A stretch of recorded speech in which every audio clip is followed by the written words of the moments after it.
Hello everyone, welcome to Sanmargaha classes. Let us see question number 12 of chapter Reproduction in Animals. What is reproduction? ಹಾಗಿದ್ರೆ chapter ಹೆಸರನ್ನೇ ಕೇಳಿದ್ದಾರೆ question ಆಗಿ ಅಲ್ವಾ. What is reproduction?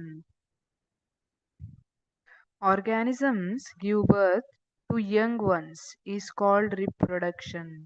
ಇಲ್ಲಿ organisms ಏನ್ ಮಾಡುತ್ತೆ, young ಒನ್ನಿಗೆ birth ಅನ್ನ ಕೊಡೋದು. It is called reproduction. It is essential to stop extinction ಅಲ್ವಾ.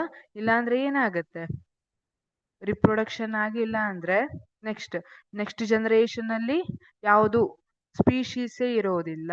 So it is very essential biological process where organisms give birth to young ones is called reproduction. Here this reproduction process ಅಲ್ಲಿ ಹೇಗೆ ಅಂದ್ರೆ, offspring ಏನಿರುತ್ತೆ, they are very similar to parent. ಇಲ್ಲಿ parent ಯಾವ ತರದಕ್ಕೆ birth ಕೊಡ್ತವೆ, which is similar to them ಅಲ್ವಾ.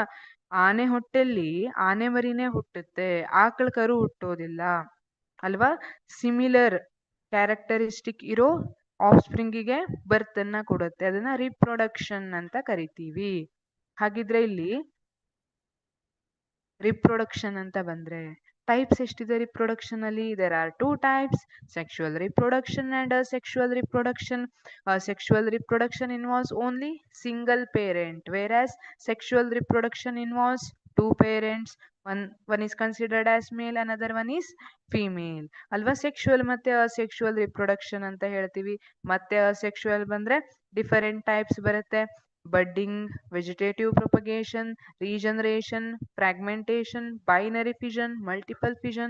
There are different types in asexual reproduction ಅಲ್ವಾ. ಈ ರೀತಿ ಇದು ಅಸೆಕ್ಷುವಲ್ ಇರ್ಲಿ ಸೆಕ್ಷುವಲ್ ಇರ್ಲಿ, ಅಲ್ಲಿ ಮೇನ್ ಇಂಟೆನ್ಷನ್ ಏನು, to give birth to young ones. ಈಗ ಅಮೀಬಾ ಸಿಂಗಲ್ ಸೆಲ್ ಇದೆ, ಮದರ್ ಸೆಲ್, ಅದು ಸ್ಪ್ಲಿಟ್ ಆಗಿ ಎರಡು ಅಮೀಬಾನೇ ಕೊಡುತ್ತೆ, ತಂತರನೇ ಕಾಣೋ ಎರಡು ಅಮೀಬಾನ ಕೊಡುತ್ತೆ. ಈಗ ಹೈಡ್ರಾ ಇದೆ, ಹೈಡ್ರಾ ಬಡ್ಡಿಂಗ್ ಥ್ರೂ ನಮ್ಗೆ ಮತ್ತೊಂದು ಹೈಡ್ರಾನೇ ಕೊಡುತ್ತೆ. ಗೊತ್ತಾಯ್ತಾ? ಇಲ್ಲಿ organisms give birth to young ones, ಅದನ್ನ ಏನಂತ ಕರಿತೀವಿ, ರಿಪ್ರೊಡಕ್ಷನ್.